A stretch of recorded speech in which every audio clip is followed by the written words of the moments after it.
it to the professionals.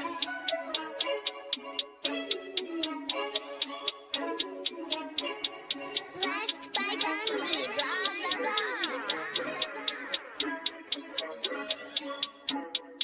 Started off with a bit, now I got coin.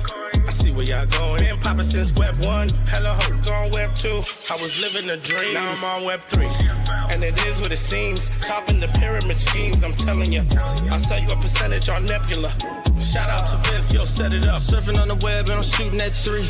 I've been golden when I got my G. I'm an alien boy from a different planet, yeah. So I got my drink, I'm riding in the 1920s Model T Ford. Call her Era Lord. Call me Levi, playing on the keys, boy.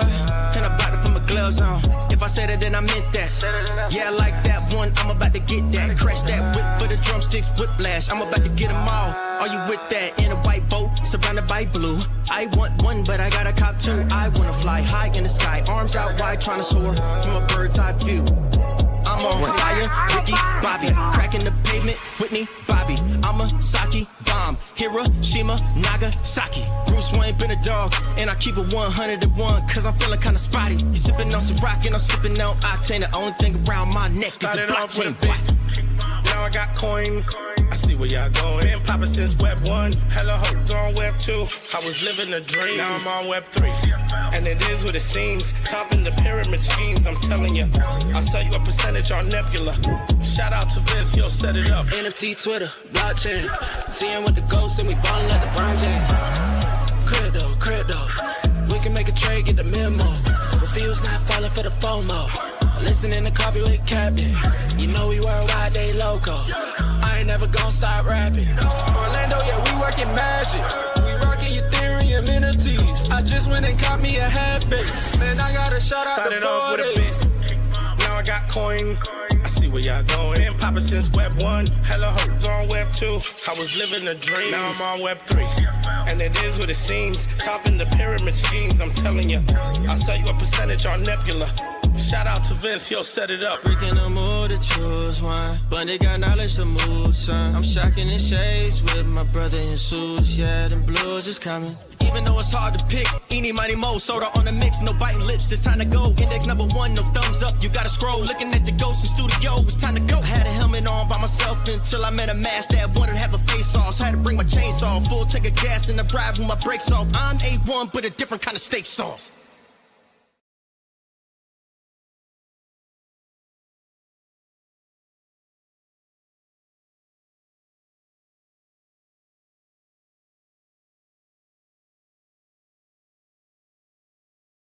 The mute got me again. I'm getting also a little bit of like, looks like I might get rugged on my internet connection, maybe. I don't know. It's been a weird morning, but I'm Cap. Welcome to Coffee with Captain. GM. Thanks so much for being here. Had the mute button on the video feed somehow. So if you're hearing the intro twice, my apologies. But as always, welcome. I am Cap and co-hostless today, but we may have a special guest. I kind of dropped the ball on getting back to someone who wanted to come on today. I got back to them, just not in the most timely of manner. So we may or may not have a guest today. If not, we got a lot to talk about. It is it's Bitcoin's world, and we're all just living in it. And including if you want to transport any goods through the Strait of Hormuz, you need Bitcoin to do so, per the Iranians. GM to the Block Mage, GM to Osiris, Web3 Warhead, Machiavelli, Thomas. The YouTube chat is where the alpha lies. I'm going to pin the YouTube chat up top. Join us over there. Hit that like and subscribe when you do so. We're also live over on Abstract, and as always here on X Video and the X social audio. Looks like some changes coming to X. I see some people complaining about the, once again, complaining about the algorithm and the changes Nikita's making. I don't know if it's that bad. I actually think it might be improving. I see that they're nerfing bots, to which I say, great, more of that. I see some people freaking out that their follower count is dwindling. He specifically said those who have legacy accounts that have hundreds of thousands or potentially millions of not even necessarily bots, just like inactive users who might have signed up in like 2012 and haven't been on the app for a while. I've lost like 200 followers, I think, during this bot cleanup. So I'll take a victory lap on that. And I'm not saying there's not bots out there. There's definitely bots that will still engage with some of my posts from time to time. But I've never botted my account. We've never botted this space, and feel pretty strongly that not hating the game, those who play it, but just we want to be authentic to certainly our sponsors. And I hope that I said this the other day. I hope brands are finally, crypto native brands in particular, waking up and realizing that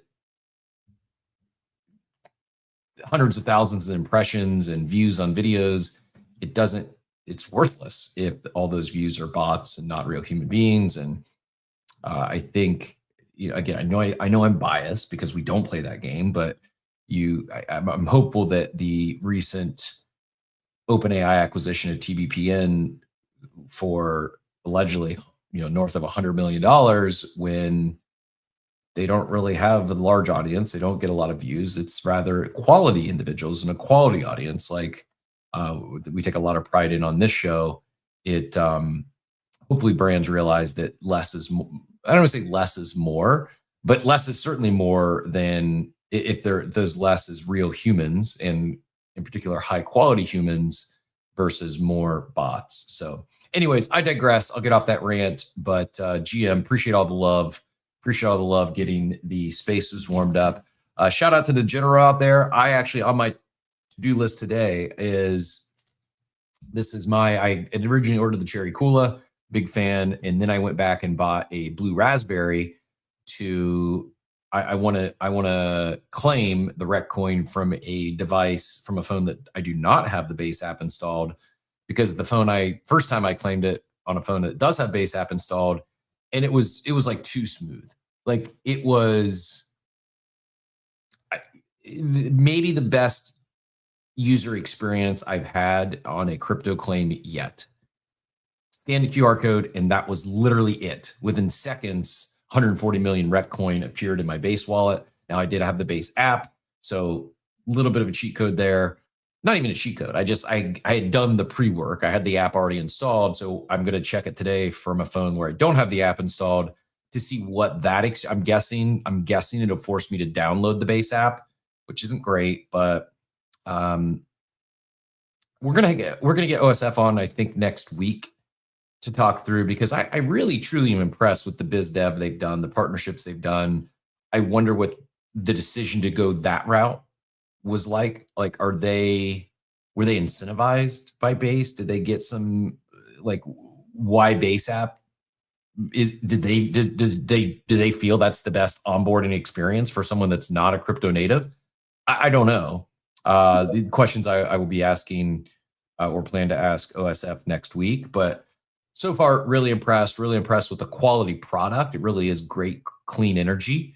And as they push forward the brand coin thesis and next generation loyalty rewards programs, I think they're doing a phenomenal job. I see a new GM over in the YouTube streets. Did we just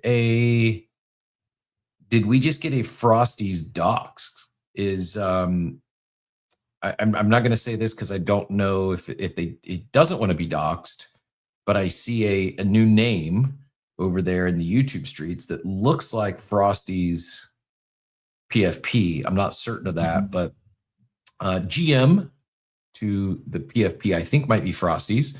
Frosty's is doxxed. Okay, GM Mario, GM. Great to see you over there in the YouTube streets. GM Dobbins, who I know is doxed, and Teacher Katie hitting the GMs in both of the chats, as well as Thomas. Two reigning, well, I guess they both wouldn't be reigning, two Coffee with Captain community members of the month. One is the reigning Coffee with Captain community of the month. The other was our very first Coffee with Captain community month. I'm not saying you got a GM in both the chats to win Coffee with Captain community member of the month, but that is the common denominator. 2 of 3 have GM'd in both YouTube and Abstract this morning. Speaking of Coffee with Captain Community Member of the Month, we have a tomorrow's a Friday, so we won't be announcing a community member of the month. That's hard to say for some reason, at least at the speed I like to speak.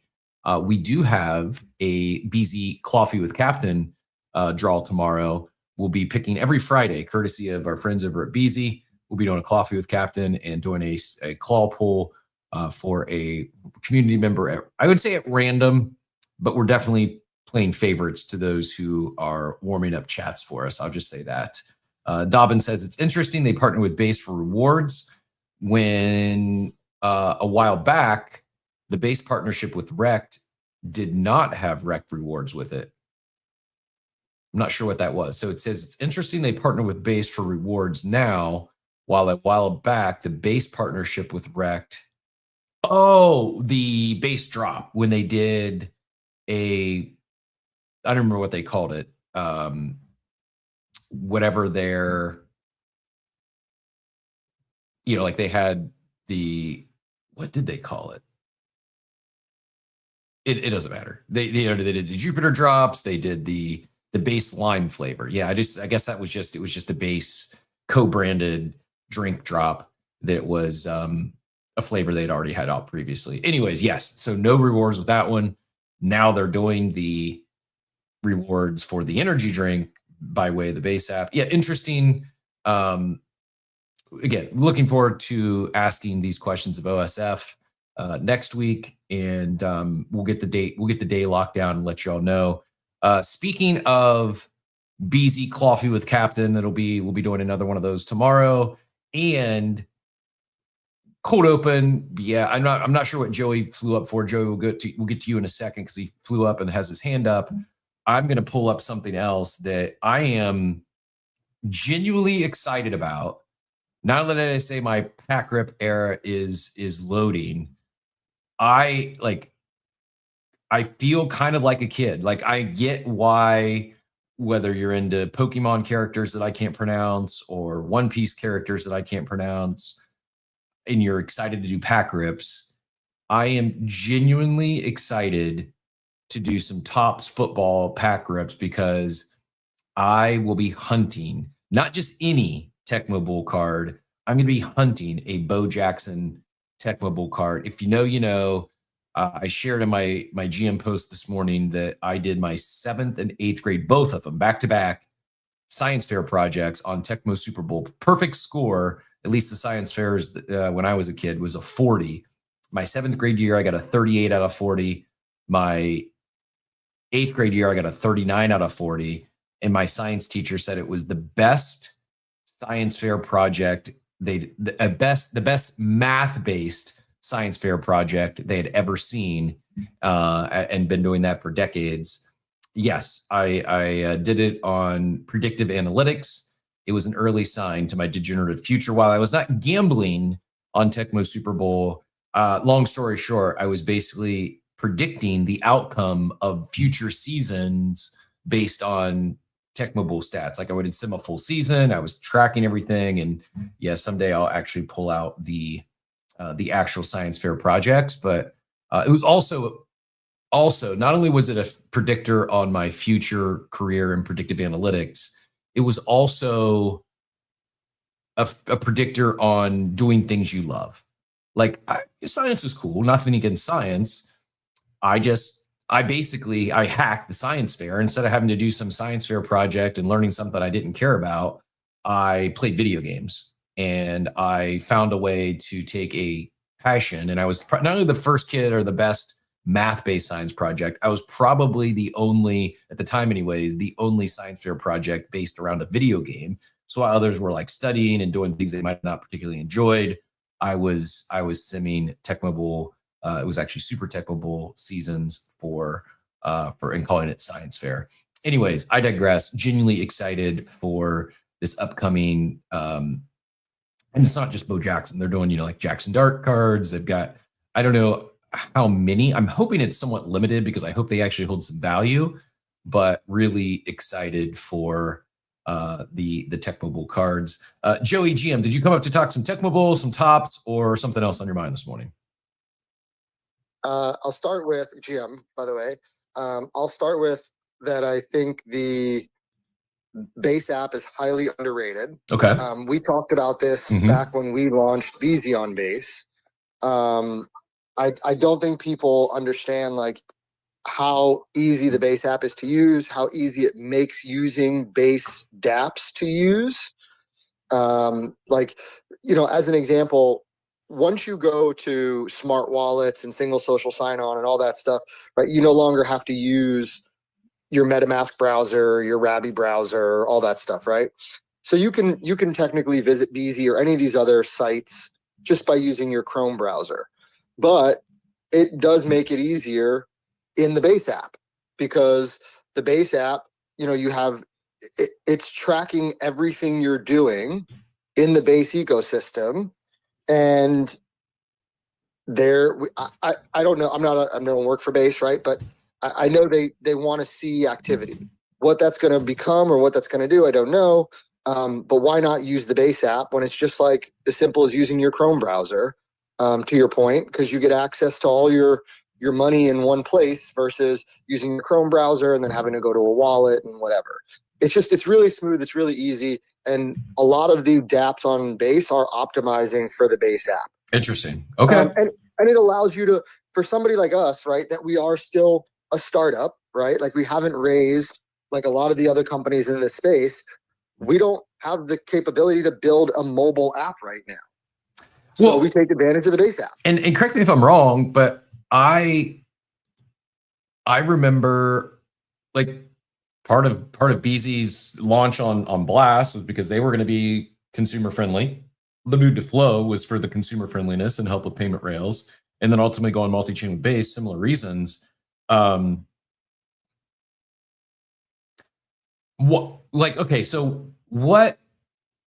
you view the base app as beneficial because you think it'll help onboard some of those like Coinbase users who may not be crypto natives?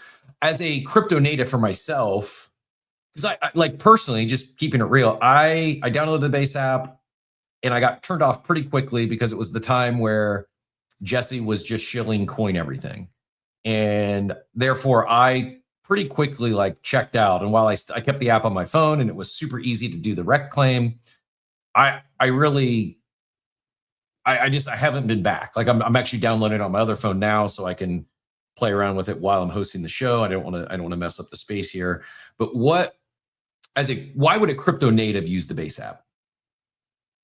Yeah, again, I think it's that, to go back to what you said first, right? Yes, the move to Blast and then the move to Flow was all about the future of Web2 consumer onboarding and their ideas about, you know, mobile apps and things like that.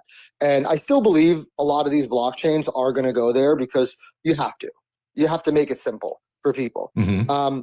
I do think that for crypto natives, it's just, in my opinion, it's easier because it's all in one spot, right? Like, can you go on Chrome, your Chrome browser, and use Beezy? Yes, 100%. But to your point, the base app also allows you to do DeFi. It also allows you to do interact with other apps, other dApps, right? So like all of your money is in one place that allows you to access dApps across a whole ecosystem. And again, it gives users more of a mobile app feel versus browsers. And let's be honest, browsers aren't always the best when it comes to interacting with things, right? Like all of our phone screens are different sizes, resolutions are different sizes. Like, so while we do our best, and I'm sure other companies do their best to optimize for every single phone screen on the market, it's hard, right? But within the base app, I think it's more, it gives you that more mobile app feel than being in a Chrome browser. So I think they've moved away from the token everything, which was smart. And they're partnering with people like Rect to show people how easy it is to go and claim rewards for participating in our space.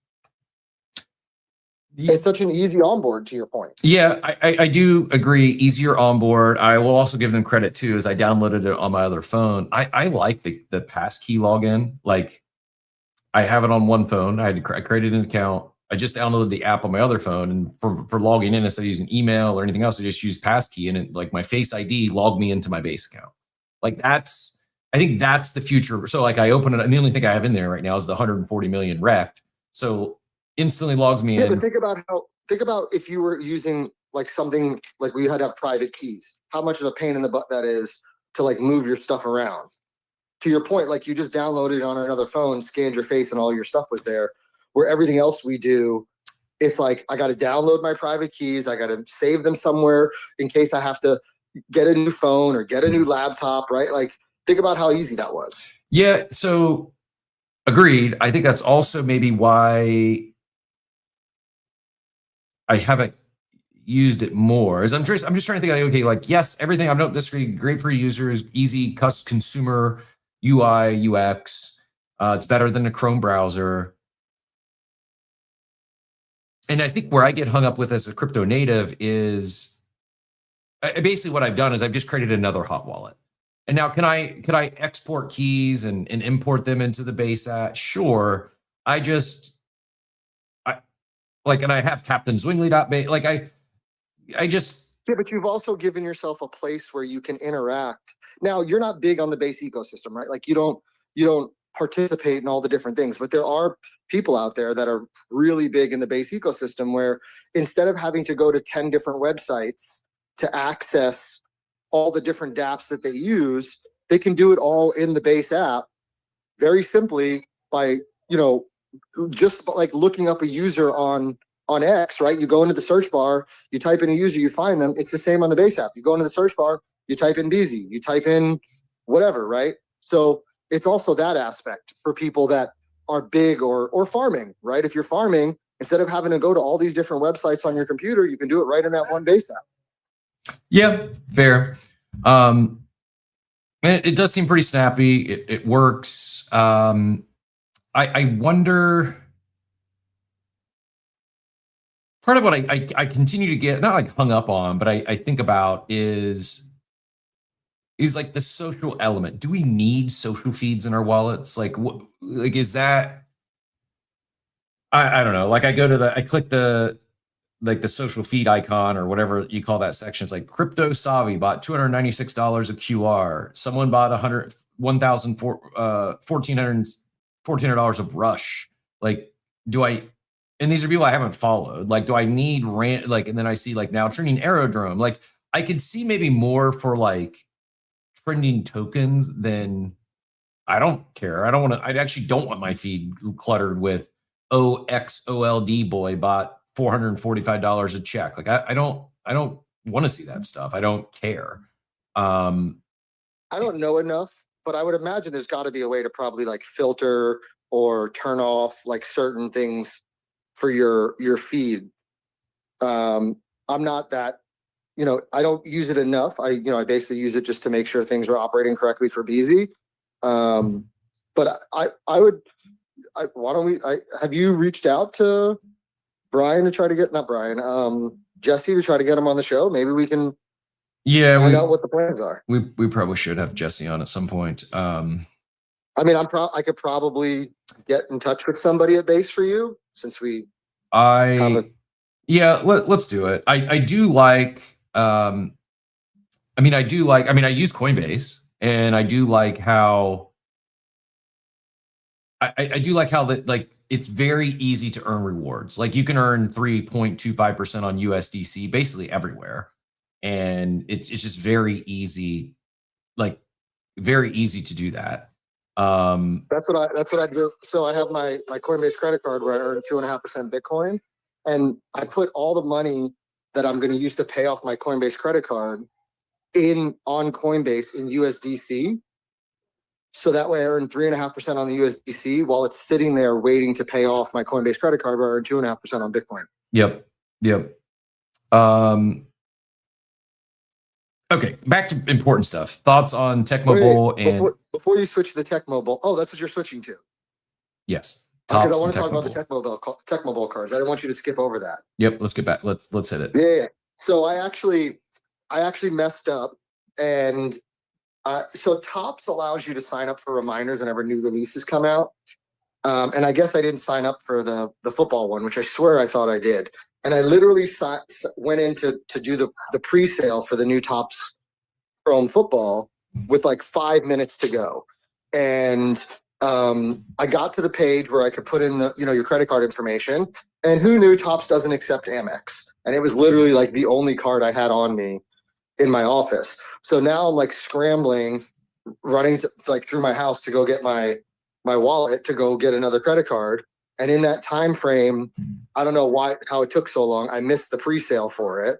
So now I got to wait to see if maybe I can catch the regular sale. But it's what's being released. Like, so Topps has they have like their Apple thing going on right now. It's like their big Topps conference where they're releasing all this information about what's to come. And the stuff that they're talking about coming in this NFL Chrome thing is sick. Tecmo Bowl, I agree. Those are amazing. I played Tecmo Bowl as a kid. I had all of them on Nintendo. I'm excited. They're probably going to be very expensive if you have to buy one on secondary, which I'll probably end up doing at some point. But it's so much of what they're doing in that NFL Chrome collection is it's amazing. The cards look incredible. I would wager the sealed product is going to go for significantly over what anybody was able to get it in pre-sale, because it's going to sell out. Like, it's going to get botted. And this is one thing we talk about like why the blockchain for collectibles, like all of these product drops get botted always, unless you're a big time retailer that can buy direct through like, a representative of Topps because you spend millions of dollars with them and you say, hey, I want 100 cases. If you're just a regular person trying to buy this sealed product on drop days, you're never going to get it. All those drops get bought. So let's get to that. Like real alpha, I want to get some of these Topps packs. I would much rather be able to get it in a pre-sale or an actual direct from Topps as opposed to having to pay 2, 3, 5, 10x on secondary. If someone's not deep in the card collecting game, how do I buy these Topps cards that are coming out? I think did I see it's the April 15th is when the ones is when this drops, or no? Do you know, Joey, the date on this? Sorry, I lost you for a second because I switched off the Wi-Fi. The Topps drop. So, when do we? No. Yeah. How like, what's the alpha? How does someone like myself, who's not deep in the card collecting ecosystem, how do I have a chance to get some of these packs directly from Topps as opposed to having to go buy for a premium on secondary? Yeah. So there's a couple of ways. So the first thing is you go to Topps website and every time there's a section of like, what's coming, right? And there's a little thing that says get notified. You put in your email address and then they'll send you an email of like, hey, today we're releasing Topps NFL Chrome, or there's a bunch of stuff coming out, right? That's the first way. And then what you'll do is you'll get to participate in the pre-sale. So you don't get charged until it actually like launches and they send it to you. I can't remember if it's a guarantee if you get into the pre-sale or if it's a lottery, because sometimes it's a lottery with the pre-sale because obviously they only have so much product. Like when I participated in the One Piece pre-sale, it was a lottery. So you signed up, you put in all your credit card information, and then it was a lottery whether you got it or not. If you didn't get it, they just canceled your order. So that's the first way, is participate in the pre-sale. The second way is on launch day, it will launch and you could try to buy them on launch day from Topps. It's really difficult. It gets botted. The scalpers buy them by like, the hundreds, and then they immediately go list them on eBay, or they wait for them to show up and sell them at their card shows and whatever. The other way is you're going to have to go buy the store stuff. And those are like the hanger boxes. Those are the Target boxes, and sometimes those boxes have exclusives. Like, for example, the NBA Chrome had Target exclusive cards where they were only available through Target boxes, right? But it's kind of known in the space that the retail stuff has a much lower hit rate. So going and buying the hanger box for $20 or going and buying the hobby box for, $70 or $100, right? They typically have a lower hit rate than buying the big boxes like directly from Tops. Like a case, the biggest thing you could have bought on the pre-sale was a case of the Mega, and I think it was like $5,200. And you get 20 boxes for $5,200, and there's like 8 packs per box or something. Those typically have a higher hit rate than what you get in retail. With that being said, I know a lot of people that have hit one of ones in little hanger boxes.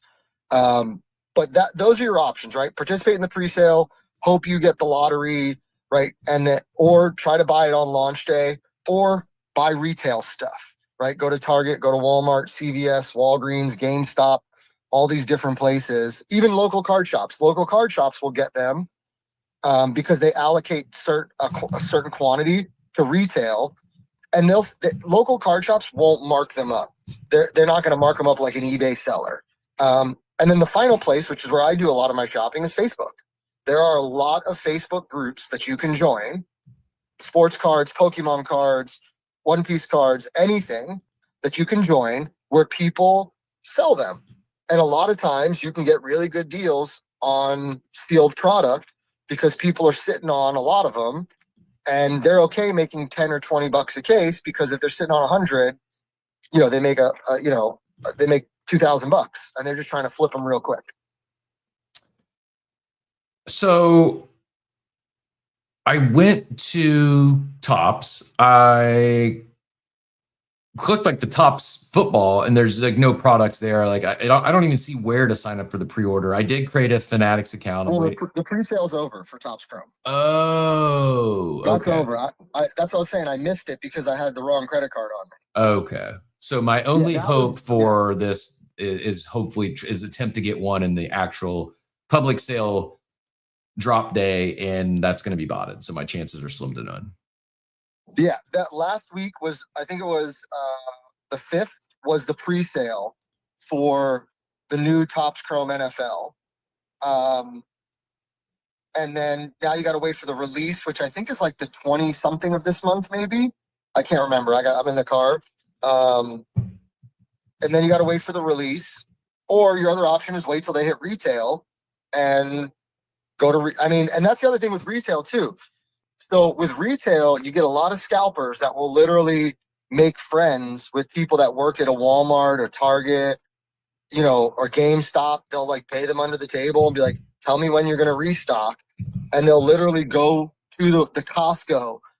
This happens at Costco all the time. They'll literally go, they'll wait in the store, and their person will be like, hey, we're restocking this today, like around 2:00 or after 2:00 or whatever.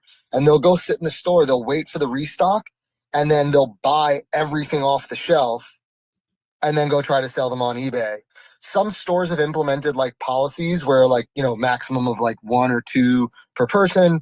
And it really depends on like the popularity of the item. Like they do that a lot with Pokemon, because Pokemon scalpers will literally come in and buy every single, like a whole pallet. I've seen someone at Costco before they implemented, when Costco doesn't have the quantities, buy a whole pallet of Pokemon boxes from a Costco.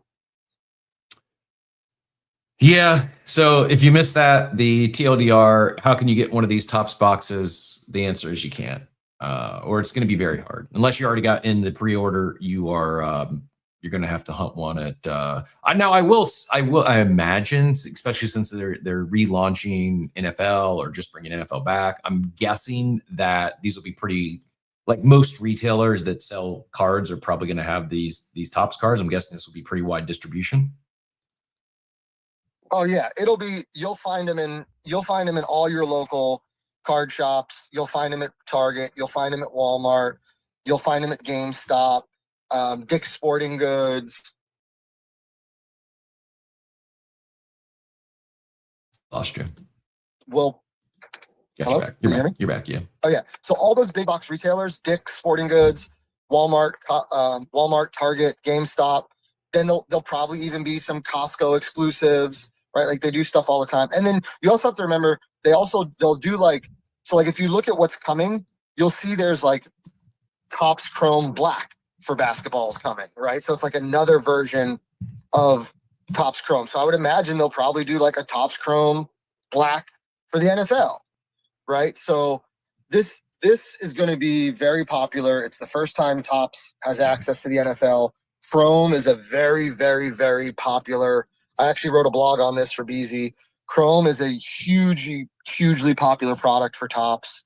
But yes, your best bet if you didn't get into the pre-sale or you can't buy them on release day is just wait for your local retailers to get them, and go purchase them from your local retailer. But the hit rates, but I will warn you, the hit rates on things like the Tech Mobile, and stuff like that is very low. Could you get lucky? Yes, 100%. But the hit rates are typically like very low. So you're going to want to buy like multiples of things. You're not going to want to walk in and buy like one box and be like, I'm going to get a Tech Mobile card, right? Like it's like chasing the one of ones in a 10,000 NFT collection, you know? Yeah, I hear you. We also, I guess we say that we also don't necessarily know how many, like I'm guessing the Tech Mobile cards are going to be somewhat limited, but you could look. Have they released the checklist yet? If you go to the Topps Chrome NFL, there's probably, if you scroll down, usually at the bottom, there's a description of what's in the set. And it'll say like, here are the players in the Tech Mobile set. And it'll usually tell you like to hit a 1 out of 199, it's 1 in 2,000 boxes. It's what a lot of times they tell you exactly all of that, the odds on the checklist. Yeah, I couldn't find it. Maybe it is there though. I would just say that this one, the Cam Ward card, might be the best since they did the throwback jerseys and he's wearing number 1. It looks straight up like Warren Moon. Like this is, you could have told me this was Warren Moon from the original Tech Mobile or maybe Super Tech Mobile. I have to go back and check when Warren Moon was, and it wasn't even the Titans. It was the Houston Oilers at the time. But Warren Moon, the Tech Mobile version. I love those uniforms. The Houston Oilers uniforms were awesome. Yeah, I agree. He did throw a great deep ball. One other bit of news real quick.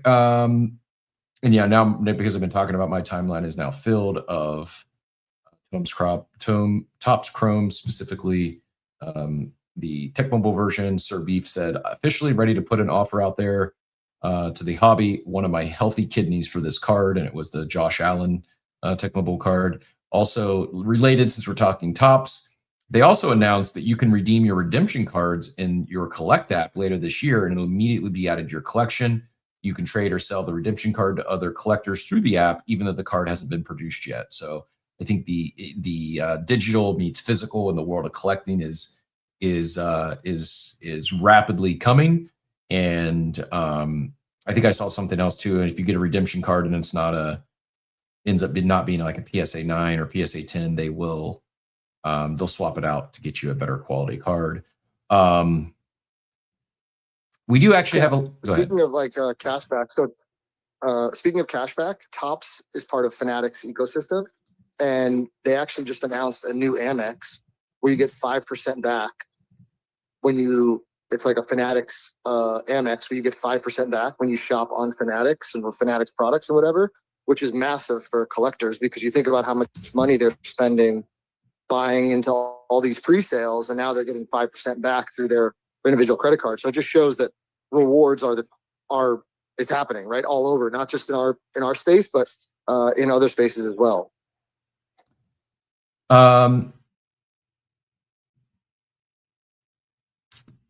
Yeah, Warren's getting me. I guess there's going to be a Trump meme coin conference later this month. I'm attempting to stay on really important stuff, like, for instance, like some of the most important stuff that just came out is, and this is super important. We're tearing into the world of science, but to tie it all together, we were talking science fair.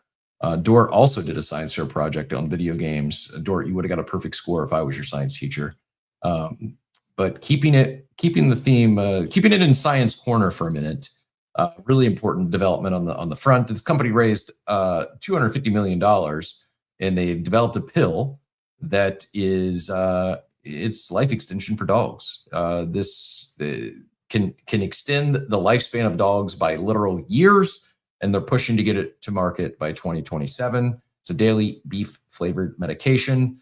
It's made specifically for senior dogs to keep them healthy as they age. They're saying like right now they can claim at least a year, but they're working to get a multiple years claims. Or just, anytime you claim that stuff, it's got to be pretty good. But they've done it. 1,300 dogs enrolled in 70 vet clinics. Half get the pill, half get a placebo.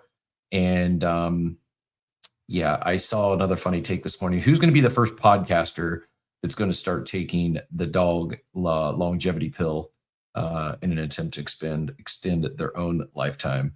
I don't know if this company is publicly traded or not, but if so, I would be longing it. This is the first FDA-approved drug for lifespan extension in any species, not disease treatment, not symptom management, lifespan extension as formal indication.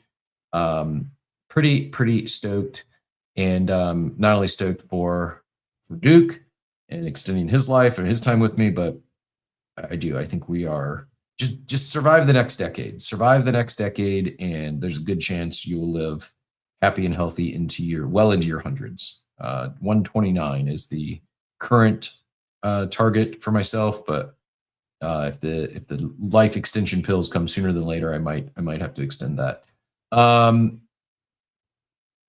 So I think we mentioned Nikita doing some cleanup and nerfing the bots. We've got this Trump meme coin conference. I'm just going to fly over that. I don't really have anything else to add. We lost Joey. We're getting back. There is actually we do have a guest joining us here around 9, so I will get through some of the other items to talk about. Actually, good time to do a quick live read for our friends over at Doma. Topps is keeping it real. They're keeping it real with combining the physical and digital cards here. I think BZ needs to keep it real with once these Topps packs do drop, go secure a bunch of these boxes for those of us who aren't in the know, didn't get in the pre-order, and let's get a Topps Tecmo Bowl claw machine. That's what the people want. We will get a daily market update in here momentarily as well. And before we do that, though, I got to switch. I'm on the wrong branding behind the scenes. I got it, though. We're good. This is Keeping It Real, brought to you by Doma. Buying domains was slow, Doma changing the game. One bridge, one standard, now the systems move the same. Registrar, stay central, keep the trust and control. DNS and compliance, still they play the key role. Traded on chain, let new markets arise. Domain value unlocked. Welcome to Domain Fi. Really enjoyed the show yesterday. Doma on Air was episode 3. I mean, when you talk about OGs, the Monty, the gentleman we had on yesterday, about as OG as you can possibly get. This guy was buying, sold the first domain on the secondary market. Just really, truly a legend in the space, and a good example of some of the incredible connections that Doma team has, both inside crypto as well as the domain world. I just pinned the episode up top if you missed it and you want to catch the replay. Really enjoyed the time with Monty and the Doma team. As I mentioned, Doma, their annual conference, Dominion, is coming up here at the end of the month. It's April 29th and 30th. Excited to be attending this year. It'll be my first time attending Dominion. Also my first time attending the Bitcoin conference. Bitcoin Vegas takes place the same week. Head to luma.com/Dominion 2026 and use code CWC to get a nice discount on that conference. If you are going to be out there, let me know. Would love to, in addition to see you at Dominion, would love to grab a coffee or maybe a lunch if we have time. Speaking of Doma, in addition to Dominion and their upcoming conference, Doma.xyz, you can buy tokenized domains. Rides.com just recently launched on March 31st. One of the first major premium domain RWA tokens. Doma is paradigm backed, incredible, not just backers, but incredible team. And, tying it back to the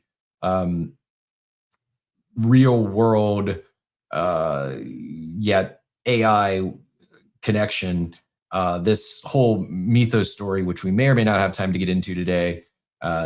Just the quick PSA is make sure you're updating your apps, update your software, your OS. your Chrome browsers. It seems like the robots are going to be, they're leveling up their skills as far as hackers go. And as AI powered attacks become more sophisticated, on-chain domain ownership, DNS native verification just becomes more critical infrastructure. We did get in a little bit of talk yesterday on the show about AI agents and what that means for domains, and just where, not just that market is heading, but interesting conversation about just the world at large. Again, learn more at doma.xyz and join us at Dominion. Joey, go ahead. Last thing I want to add, I shared it in the purple pill. I don't know if any people saw it. It was kind of a big news, but Panini named OpenSea their exclusive on-chain marketplace. And that's a huge win for, I think, OpenSea, the Web3 space, and collectibles in general. I don't know if we ever talked about it on this space, but Panini's massive for those who are in the collectible space. Oh yeah. Nice win. I think we hit on it at least high level, but yeah, love to see it. And I think just another sign of more of the world is coming on chain, potentially in a big way. Speaking of coming on chain, since we do have a guest, we're going to do back-to-back reads. This is going to be our daily market update. This is brought to you by Awaken. Head to awaken.tax, use code 50 or return copy 50 to save $50 off your tax prep. This is Daily Market Update brought to you by Awaken. It's market update time. Let's set the play. Powered by Awaken, the smart tax way. From crypto flips to DeFi stacks. They keep it clean. Got your back. Grab your coffee. Let's break it down. Daily update right now.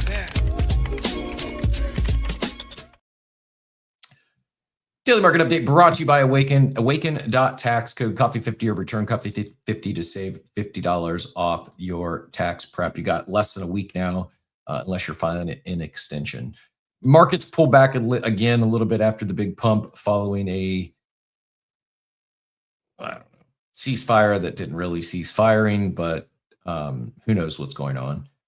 All we do know is going on. If you want a ship to get through the strait, you're going to have to pay in Bitcoin. Bitcoin or USDC or USD1, they are pretty good troll. You have to give them credit, even regardless on how you view this conflict. Anyways, I digress.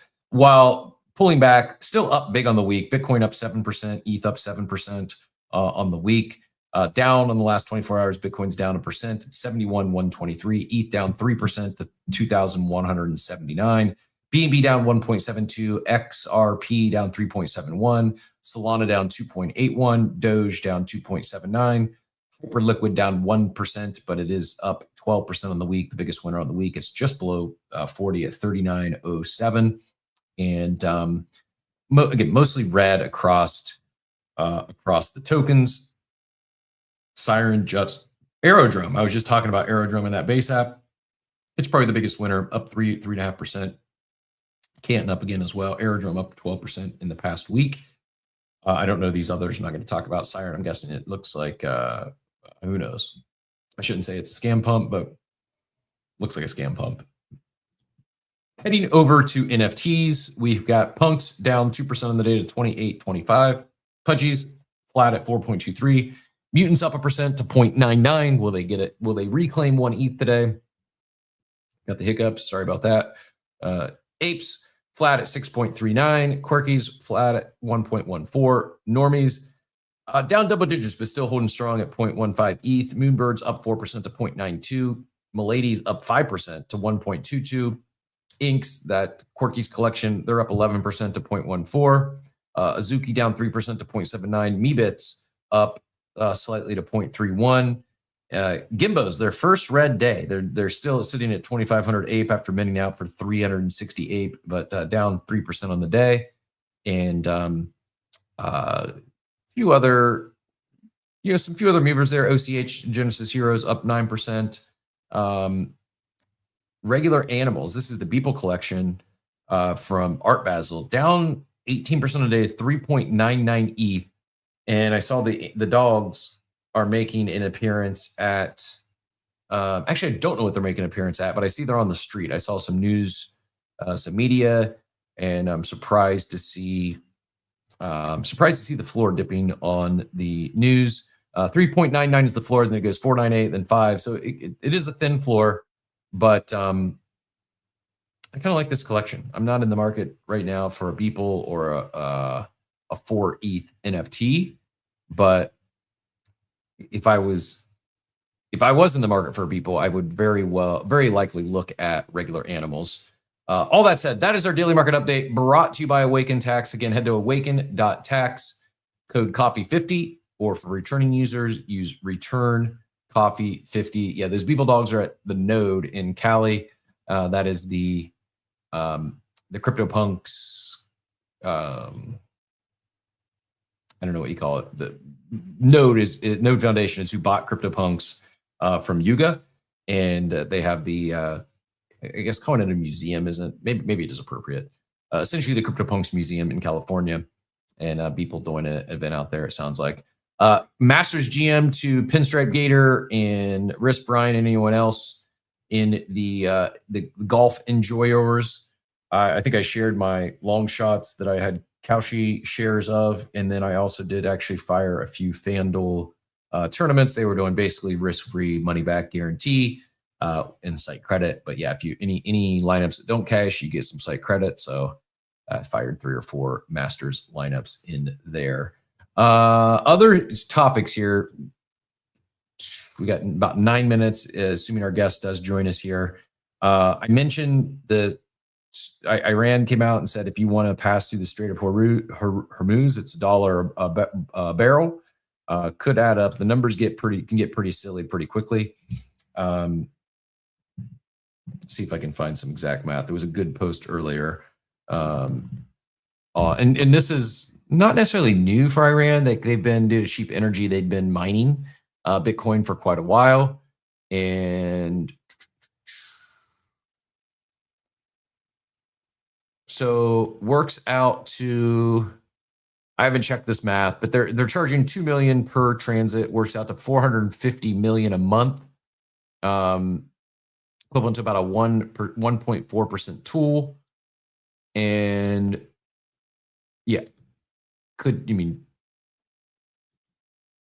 yearly 1.3 million Bitcoin is what that would add up to. The entire Bitcoin network mines about 450 Bitcoin a day. So they would be charging 3,600 a day just for ships to pass through. Iran would accumulate 8 times the monthly mining supply every month. A sanctioned nation building a Bitcoin treasury through a toll booth. This is the most important geopolitical Bitcoin story nobody is talking about. I would say actually a lot of people are talking about it, but yeah, that is our geopolitical update of the week. If you want to pass through, you're going to have to pay Iran in Bitcoin to pass through the strait. Also, well, I don't really have much to add on the whole Mythos, the whole Anthropic update. If you missed it, basically their next model, it's crushing the testing. It's leapfrogging all the other LLMs out there. It's also a very real cybersecurity threat, and so they have a group of about 20 businesses that are testing it and bug checking and hopefully upping their cybersecurity so that the robots won't be able to hack into your bank account, etc. But just another sign, and also on the heels of that, OpenAI basically is doing the same thing. These models are evolving very, very rapidly, and while it's exciting, it's also the threats are real, and so they're spending time, either that or it's really good marketing. But no, they are currently testing, and more on that I'm sure soon. But hopefully you are ready for AI powered audits, and hopefully the auditors are as well. Let's hit on, I guess good flyover topic. The Morgan Stanley launched their the first bank spot Bitcoin ETF yesterday. The first major bank to issue its own spot Bitcoin ETF. 34 million in net inflows on day one. Analysts said that put it's MSBT is the ticker. put it in the top 1% of all ETF launches ever. Fees only 0.14%, undercutting BlackRock's IBIT fund, which has been dominating. It's at 0.25%. And this makes it the lowest fee Bitcoin ETF in the market. Custody is Coinbase and BNY Mellon. I think they also filed for an Ethereum trust and a Solana trust. So just more and more institutions coming in the, getting in the crypto game. And I just, the tailwinds for crypto are absolutely tremendous, from investments to transactions and RWAs and everything in between. I don't think ever been a more exciting time for everything that's out there, everything that's coming. The only thing that's not exciting right now is price action. And I can't help but think a lot of that is driven by global uncertainty, geopolitical conflicts. And if we ever do get peace or some sort of certainty, I think we could be in for an absolute ripper, like a real bull that's going to blow even some of the most optimistic bulls out of the water. I guess any thoughts, any questions? I'm hesitating to get some of these other topics are somewhat evergreen, and they will maybe a Good Friday conversation. But yeah, any thoughts on Morgan Stanley getting in the ETF game, or if anyone does have any sage thoughts or suggestions regarding this whole mythos, this Anthropic mythos thing yesterday. There's a few videos. Maybe I'll grab some of those and put them up top for how you can better prepare yourself and in the such. I guess so. Drop your comments, drop your questions if you have any additional thoughts. I guess if you have thoughts on the Trump meme coin conference, feel free. I don't really have anything else to add to that, but I'm gonna do this. I'm gonna take a quick bathroom break. We have a guest that is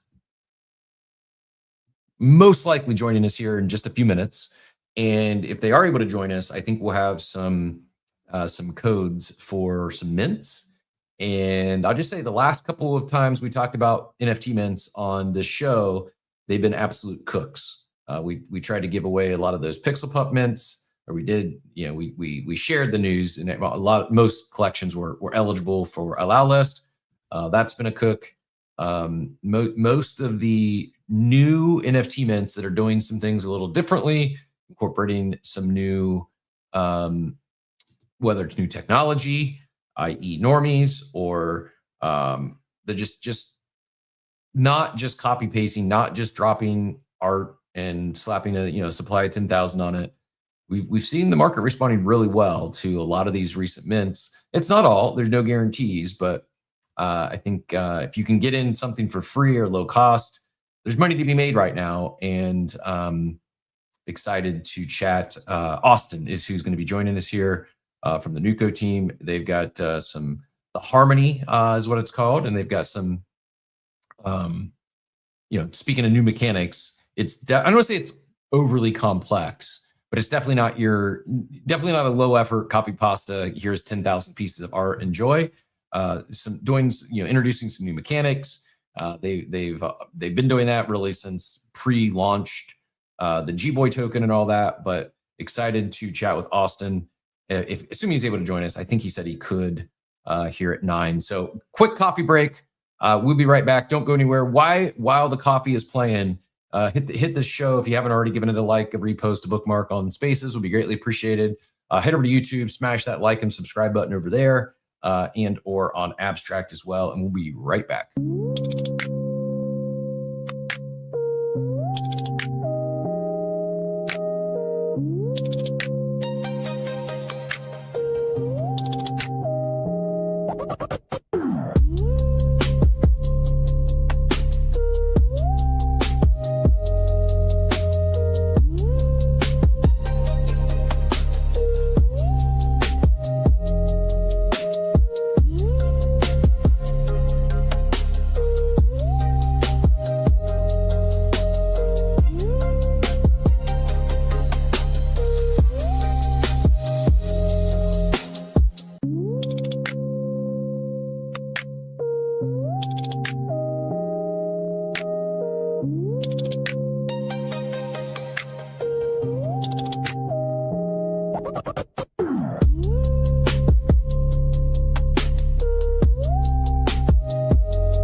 Welcome back. This is Coffee with Captain. I'm Cap.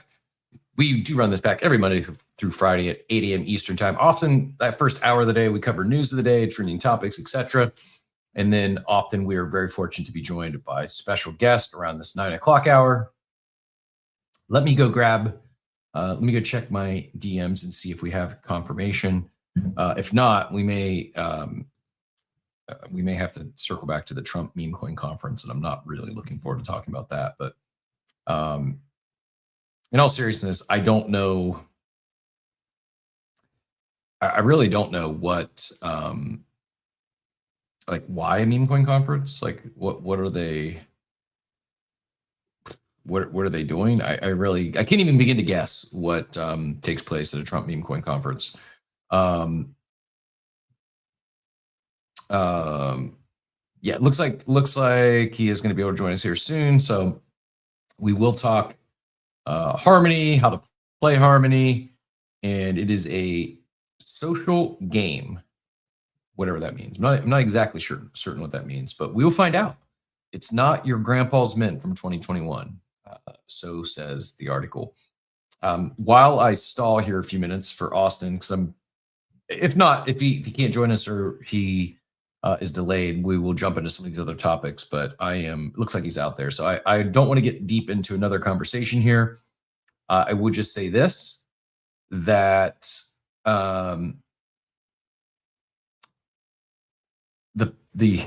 had Joey up here earlier, and I see Dobbin. I'm actually, never mind. I'm not gonna out anyone's. Not my place to share what supplements or what medication or what peptides they might be on. But my not only is my Topps Chrome pack ripping arc loading, as is my peptide arc. I had the cart loaded over the weekend. There was a site that I have that was like 35% off for Easter. Had the cart loaded, did not pull the trigger. I still not looking forward to shooting myself with needles, but someday I'm gonna have to get started. Austin, we lost you on the space. I'm not sure. There was an X update for there was an X app update. Make sure you're on we'll try it again if this doesn't work. Make sure you're on the most recent version of X. Sometimes that gives us check 1, check 2. I think we got you now. GM, hey. I'm here. You going full peptide? I'm not going. Is that what I'm hearing? I'm not going full peptide, but I think I've almost made the decision to start probably like 2 or 3. Again, not going full. I'm not gonna be full peptide, bro. But yeah, I think I've almost convinced myself. I had the cart loaded up over the weekend and did not pull the trigger. I think where I'm at, I'm gonna go get I stay pretty healthy. Fortunately I haven't been sick often and don't go to the doctor often, but I do want to get before I start, I want to get at least a good baseline test of all my blood work. And while I don't believe anything's off, last time anyways, everything was good. I still want to get like a current panel, current blood work done, and then do the peptide thing for a few months, retest and see if it's like, I actually want to measure. I don't just want to take it.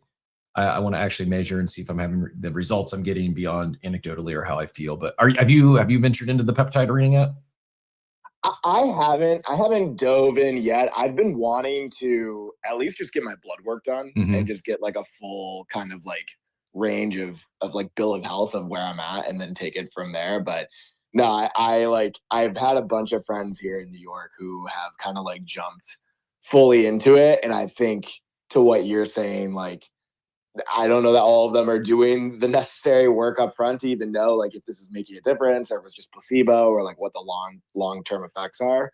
But I'm always down to experiment. I just think when you're experimenting with your body, you should definitely do the research. Yeah, exactly. Like, experiment is good, biohacking is good, but experiments can also go wrong. You can also get, low quality or bad product, and you could be doing yourself more harm than good.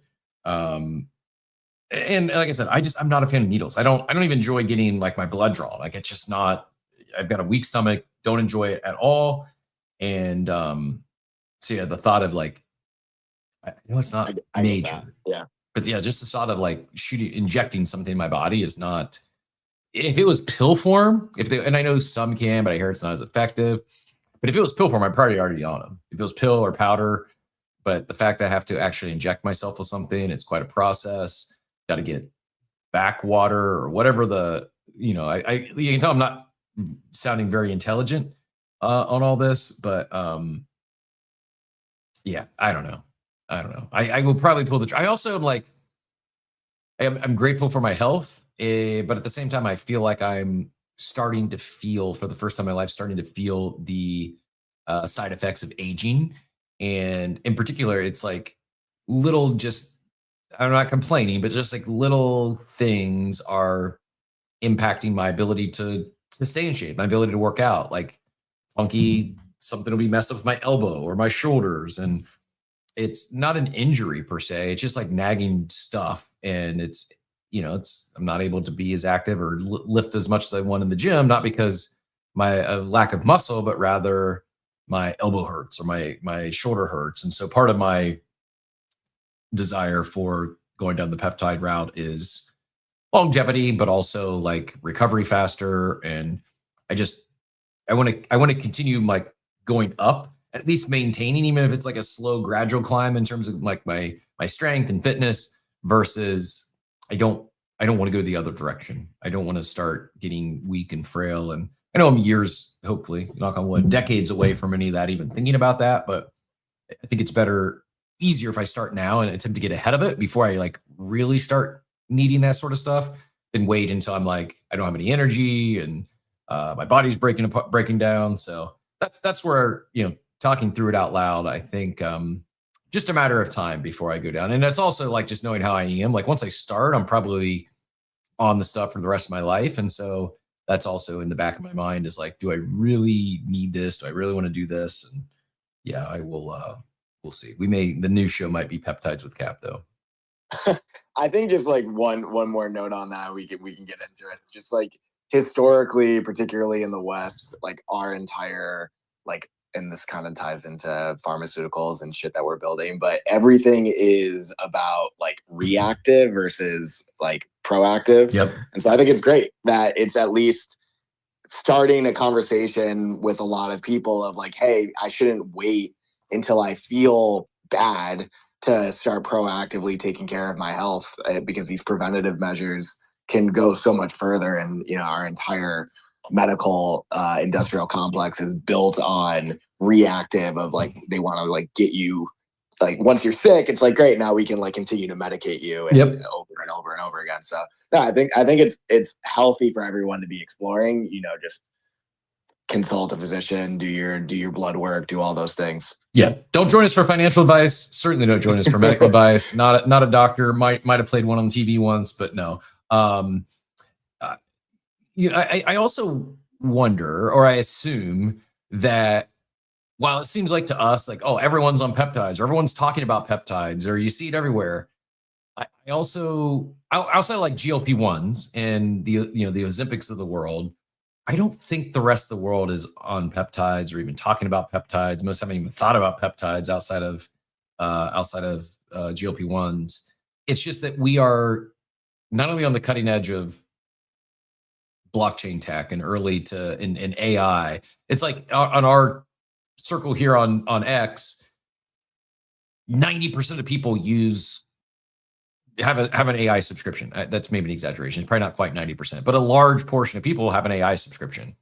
If you go out into just the general public, there's a lot that don't even use AI, let alone have a subscription. I feel like on all things, health and medicine included, I feel like we're early to it because of our echo chamber here on X and what the algo feeds us. Maybe I'm wrong there, but I think you're right. I think there is like I don't know, an archetype of the type of person who is chronically online, spends their time on X, and is willing to experiment with like new trends. I think the challenge with that is, the advantages are we are often early to things, sometimes many years before they become mainstream. The disadvantages of that is like it can be really challenging to understand what is signal versus noise, particularly in such a small population, when you're taking such like early bets. I mean, I was having a conversation yesterday with someone who used to be like really big in the Web3 space, had a collection that like everyone would know, and is now like fully focused on his art, but he's like playing around with AI.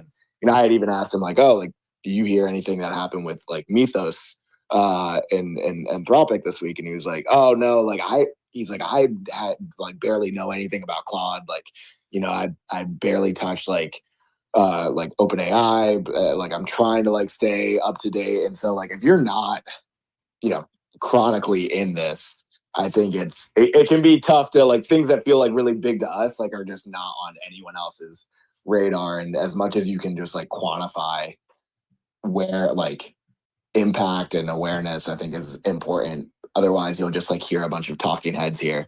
Yep. I mean, well said. I agree. It's also like if you feel like you're late to something because everyone on your timeline is already in or already like you're still early, whether it's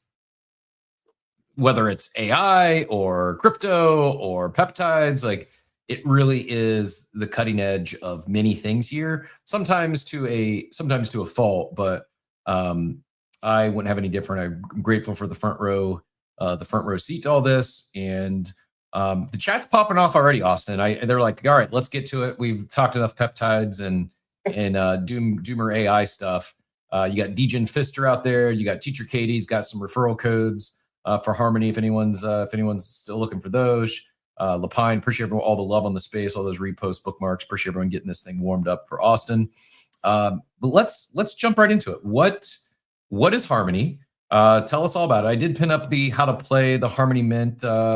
If you understand, it's a social game article pinned up top. What is Harmony? How does it relate to how does it relate to everything that you're building in, on chain here? Yeah, so I'll give kind of like TLDR on Harmony, and then maybe a little bit of our thinking of like why we're even doing a mint right now and like the ultimate of bear markets. For us, Harmony is a pharmaceutical Ponzi. We call that out very explicitly on the website. It is run by an organization within the Nuco universe, Aurelian, and their care support individual, Iris, who is an agent on the timeline. The entire goal of Harmony is to get all of your friends on it. So not only are you trying to take the drug, you want everyone else on the drug. And so you get points both for what you mint and then ultimately what other people mint. And it's the social dynamic of it on the timeline is playing out through two character agents that we've developed in Iris and Ink. That are on X, have their own personalities, are being run on top of Hermes and Honcho, have their own relationship graphs, and the way that you interact with them, the decisions that you make, the holdings that you have, all ultimately impact the relationship that they have with you and their willingness to either give you information or reward you with things like medbucks. And so they have these concepts of bounties where they can put those out and ultimately reward people on their path to trying to get one of these, one of 1,500 Harmies. So that's high level of like what it is. We launched it yesterday.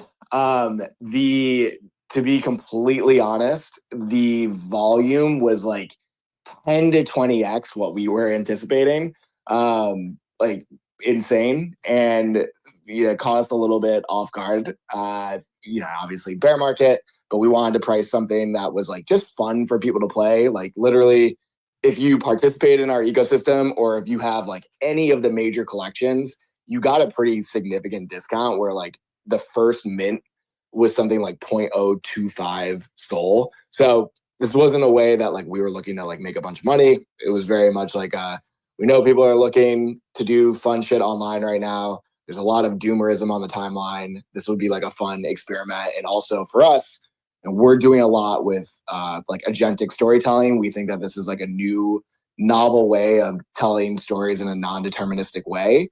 And being able to get a bunch of data around that through this type of experiment is something that we think will be very valuable, not only to us, but to a lot of brands that are looking to engage with their communities in new ways and with AI.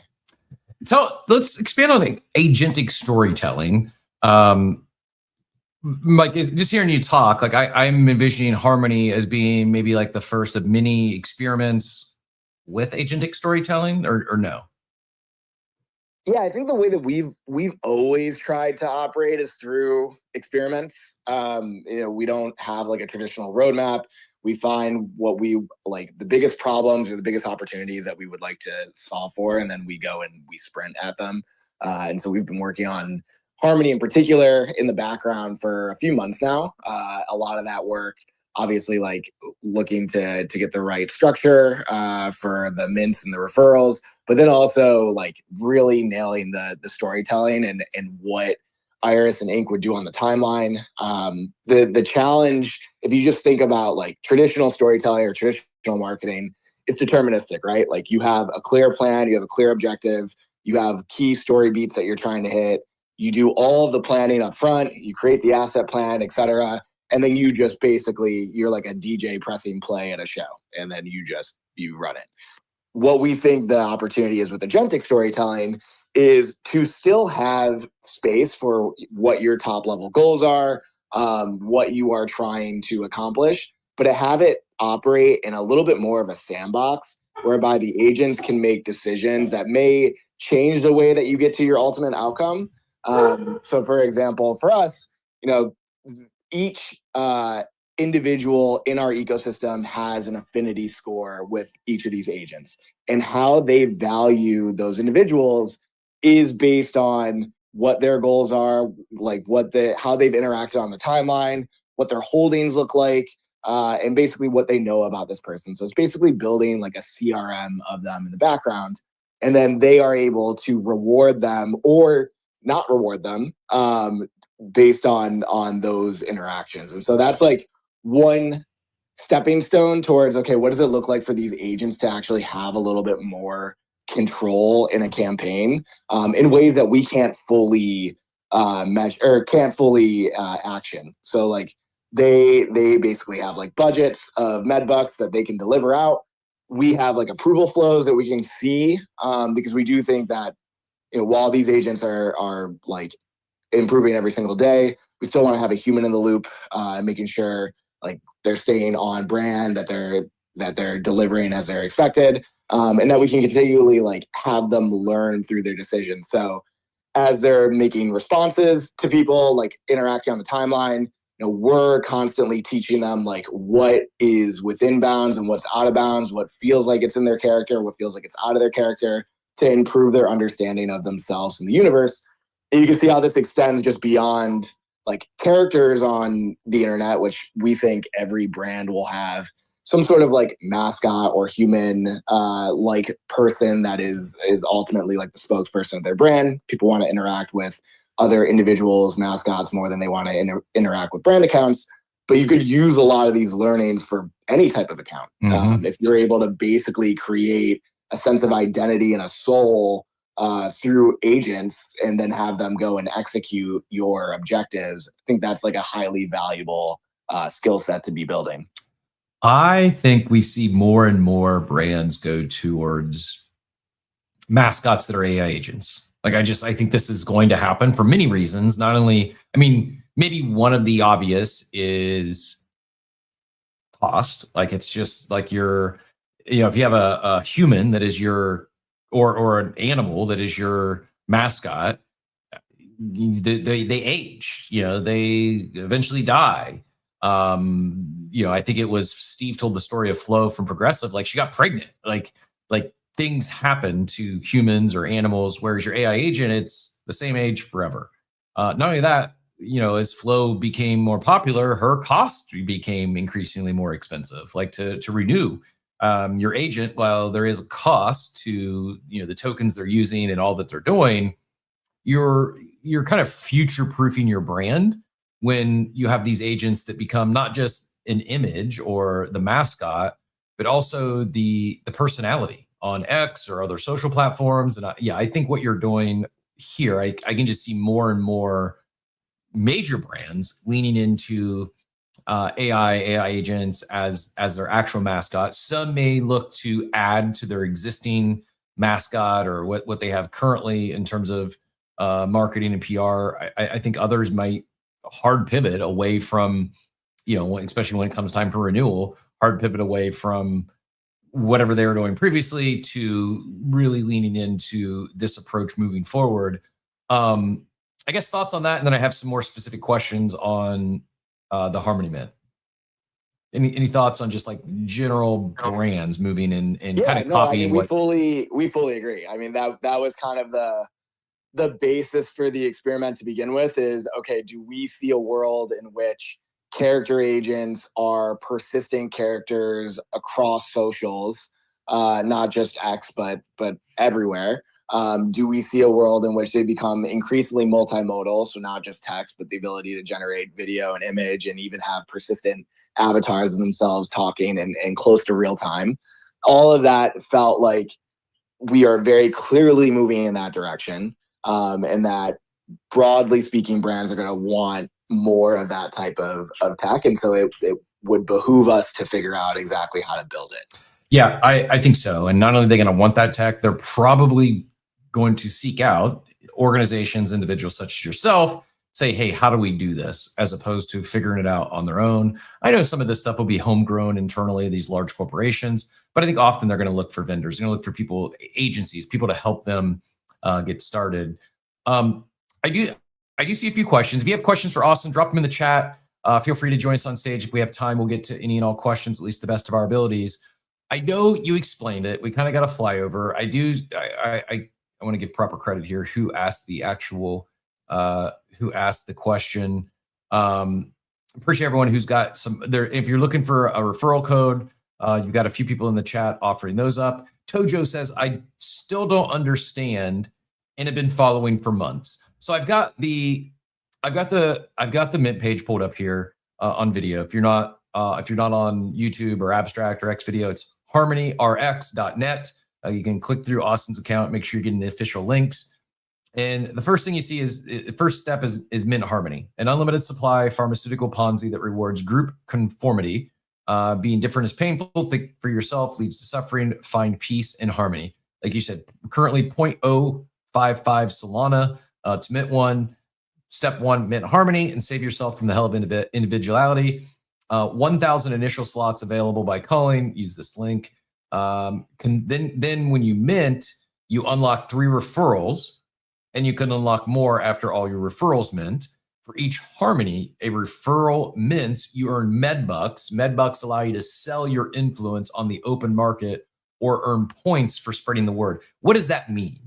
When I mint Harmony, I get 3 referrals. Let's say I give my 3 referrals out and they all mint. Then I earn medbucks. What do I do with the medbucks?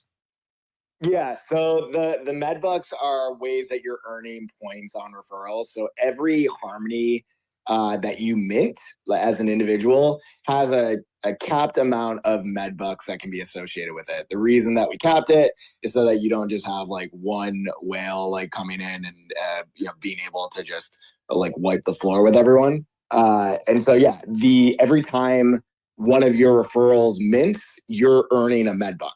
If you, for whatever reason, like you have a bunch of medbucks, but you don't have enough Harmony to cover all of those medbucks, because like I said, there's only a certain amount per Harmony slot.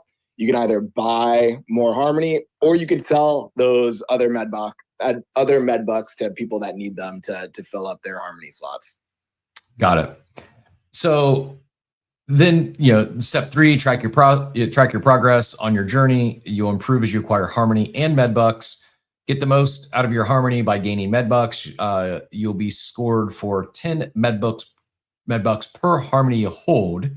You can't help others if you don't help yourself. And then the top 900 participants will receive the 1,500 corporate approved Harmony NFTs as a symbol of their transformation. 50 low ranked participants will receive a single Harmony NFT as well. So like to TLDR, this social game where you're minting Harmony, you're then, the Ponzi is refer your friends. Think of a, on-chain network marketing, multi-level marketing. You get 3 referrals in, you then get some med bucks. And after a period of time, do we know how long, like when will you determine the top 900 participants? Is that known or is that an unknown? We have not shared that yet. We will have some more details around that and the entire campaign coming later today.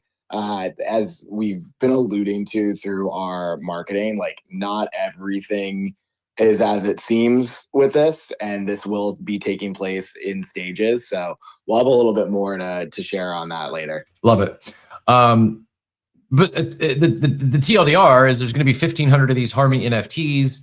Only, I should say only, because 50 low rank participants will also receive a single one, but it's the social game is to curate your community essentially. Those who are most active in the first couple of phases here are the ones who are going to get these NFTs. Am I understanding this correct? Is the Harmony NFT, will they be receiving that for free? Is that another mint coming down the road? No, that'll be for free. Exactly. Okay. And so right now, like you can effectively mint one of the Harmony NFTs, and you have a chance at winning one of the 50, even if you're not in the top leaderboard. And so, yeah, that's what it looks like. Yeah, the socio-pharma finance, as social pressures to confirm increases, so does the price of medication, thanks to our super special insurance lobbying team. This is simulated through an unlimited supply NFT mint, that's the Harmony, with an ascending price curve. It adjusts upward as more people confirm this new way of life. Get in early and invite your friends, or suffer the pains of free market adjusting to the associated social pressures. Who knows? I appreciate the experiment. I appreciate it's first of its kind that I can remember like this. I like the social game. I like the curated community, but it's not curated in the sense that you're just choosing your 900 closest friends or your 900 existing community members.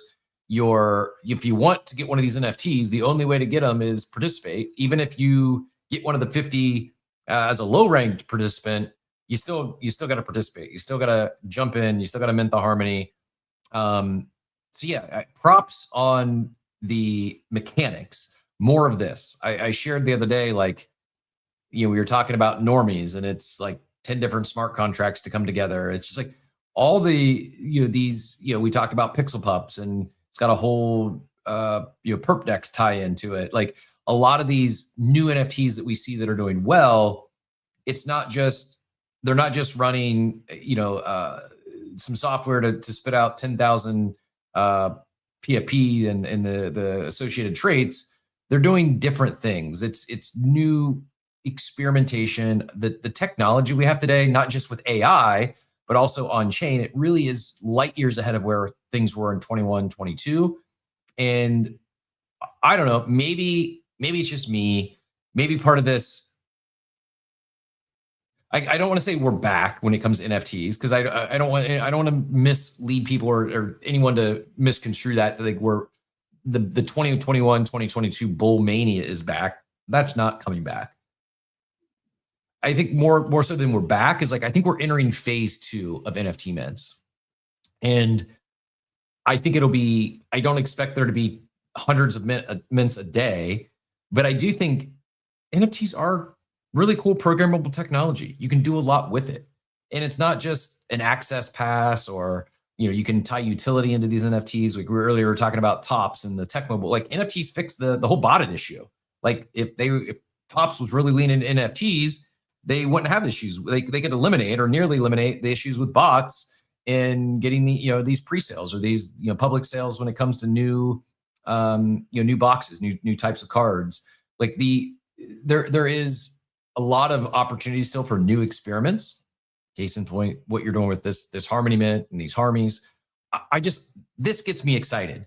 Leaning into the technology, experimenting on chain, doing new things. Not every experiment's going to work. Not every experiment's going to become a new meta. But I sense that across the board, at least those that are doing well, at least maybe the ones that are just DOA and they don't mint out, we don't see or hear of, but the ones that you're seeing pop on the OpenSea, trending chart, the ones that, the floor prices are going from free to, Gimbo, as we talked about, it's been up almost every day since mint. It's got a whole on-chain casino tie-in. Like there's added beyond just access. Those that are doing well are doing things differently and really leaning into the technology. So salute for doing that, and excited to participate, excited to follow along. And I'm hopeful, I'm cautiously optimistic that others will see this and follow suit, whether they do a similar social game or this inspires them to try something else new. This is partially what led to that bull mania. Was seemingly every week there was something new, there was something exciting, there was something to talk about that was different. It wasn't just, another 10K PFP collection dropped. It was, these mutants that's, you get a vial and it's going to mutate that was new. Like today, we don't think much of it. When they dropped mutants, it was very new. No one had ever done anything like it before. And I think that's a lot of what led to the excitement, the interest and engagement, the active participation. It was constantly something new. It wasn't just a copy pasta world. And I feel like we got in a lull for a while. And I think due to leaders like yourself and teams doing new experiments on chain, we're getting back into that world. And we talk about, we're at the bleeding edge of everything here, including blockchain tech and AI. Let's not forget about that. And let's do some things differently. Austin, go ahead. Thoughts on all that? Yeah, I have a few. And maybe some of them are contrarian, but one is that there is you talked about like the entering like a new phase of NFTs, and I agree. And I think the lack of free money in the space is a large reason why, right? Like in 2021, you could go mint a bunch of cartoons and it was like a good chance it was gonna rip. There were so many people here and so many people looking for a bag that, one, it attracted a lot of bad actors, but two, it was a lot of like low effort. And some of the ones that are still here obviously like stood the test of time. They created cultural movements, they have like enduring communities, and they're looking to build something real. But you've seen all of them shift to, well, there is no real sustainable ways to generate revenue as a business in Web3. We are moving into Web2. I mean, it's crazy even to see like the vitriol around Pudgy focusing so much on Web2 lately. And it's like, well, yeah, they're operating a business. And if you don't want them to sell to you to like be able to grow, even if they wanted to, there's just not enough money here. I think it is really forced like people that want to build here today. I think like us, one, we just like building cool shit. This was not a way for us to generate a bunch of revenue. Like we have generated far more revenue like selling physical collectibles and other things. Like for us, it's just like we want to build cool shit that we think people will enjoy, and that also allows us to experiment in ways like with an active community that is looking for things to do, and really be able to gather a lot of data to then go and build experiences outside of Web3 as well, in places where we can monetize them and not have to extract from our community. And so I think you see it's not altruism, right? Because like there's still very much value proposition, I think, both for the communities that are participating. We priced in a way where like we hope everyone can win and they can participate and they can have fun. There's obviously like value in us being able to gather a lot of the data around the experience and how these agents are performing and where we can improve. But you're not seeing the the low effort stuff of before. Like it has to have a purpose, and traditionally for the builder, they're looking to their value prop is not necessarily monetization. Yeah. Fair. The other thing I saw is, I mean, this isn't directed at Pudgy whatsoever, but to your point of, where the space is at, I saw a take, and I'll see if I can find it. I don't know who said it, but it was a take that basically like part of the reason that quote unquote NFTs aren't back and they're not coming back is most of the leading NFT brands are doing everything they can to distance themselves from NFTs. They're not talking about NFTs. They're leaning completely out of the space. And I see where they're coming from. I understand the take. I don't think it's quite fair. I think a lot of them they're not getting out of NFTs. They're not pivoting out. They're just, they want to sell to people outside of this space, which everyone wanted for a while. And now that they're doing it, people are wanting to FUD it. They don't want to just sell to their existing holder base and get called extractors. But it is a fine line. It's a fine balance of how do you embrace the technology? How do you embrace how do you show alignment with your existing community while also moving beyond the crypto natives? It's a tough line. It's a tough needle to thread. I guess thoughts on that dynamic of growing outside of crypto while also building with a crypto native audience, whether from your own perspective and what you're building, or from some of these other NFT PFP brands. Any thoughts on that, as far as like how can you still show alignment and support and work with your existing supporters, your core base, your rabid fans, those brand ambassadors, while also growing the pie beyond just those existing holders? Yeah, I think it's really hard. We certainly have an approach that we can share. Obviously everyone is trying to figure it out in their own way and taking like different approaches. I've been, not to like kiss up too much, but I've been a really big fan actually of how Bored Ape has gone about it. I caught up with Juan here in the city last week, and just seeing like what they're doing on the Ape Chain side, seeing the emphasis on like more community meetups, getting people together. Like a lot of the spirit of the early days of what made this so fun was like the friends that you made, the like relationships in like the physical world, and kind of like re-emphasizing that. And then the big swing around other side and doubling down there, like I'm a fan of. But it's challenging. I think for us, we've been on this journey where we, from the very beginning, were thinking about what would this like new era of media look like, AI native media, where the cost to create would go down, the ability to create would go up, it would lead to a new class of content creators, what would be the tools and services that they would need. And then naturally crypto for us is a way, with a lot of these tools, that you would then go and execute like native payments on chain in the internet, as like you're interacting with things like agents and the like. And so we've always kind of like thought through that lens, where the IP for us is the foundation by which we are able to test and experiment and build products that then serve a market that is outside of Web3. For us, it's kind of evolved from individual creators to where we're getting a lot of inbound right now, which is like at the agency level for more like brands who are looking really at like what we do with G-Boy, what the community that's built around it, the different types of products that we've been able to create and think through for their own campaigns. What are ways that they could execute that? So it is a lot of, and there was an article by one of the general partners at Sequoia talking exactly about this, that like the next $1 trillion company is like a AI services company, whereby you're helping other brands be able to execute using these tools where they don't necessarily have the internal resources or the domain expertise or the tribal knowledge or the taste to kind of like put these things together.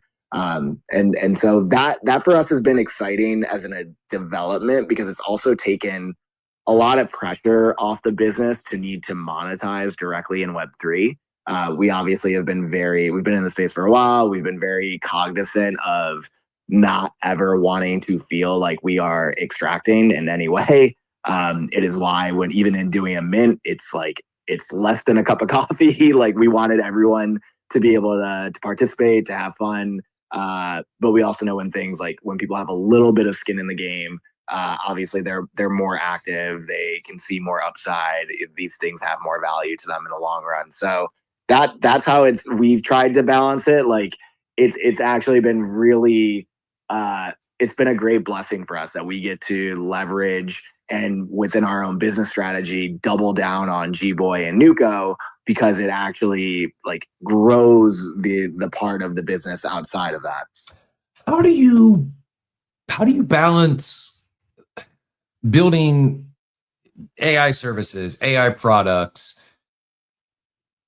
helping other brands and businesses, launch with said products, and then the fact that next week we're going to get a new Claude update, then the following week we're going to get a new OpenAI update, and they continue to launch features that like I would imagine like part of in the back of your head's like, well, one of the big labs is going to introduce a similar feature in a matter of weeks, months, years. How do you like what?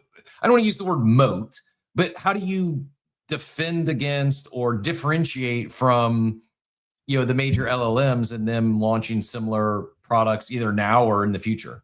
Moat is the right word for what it's worth, because you've heard that like software is no longer the moat. Like software is now something that is ready made. It's like pizza. Like you order it, and hopefully they're making it right there for you, and you get it, and it's hyper personalized to what you need.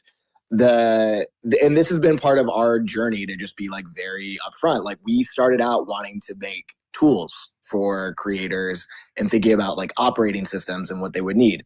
And it became very clear that if you build effectively co-pilots, right? Like you're building a tool for someone to go in and then build something on their own.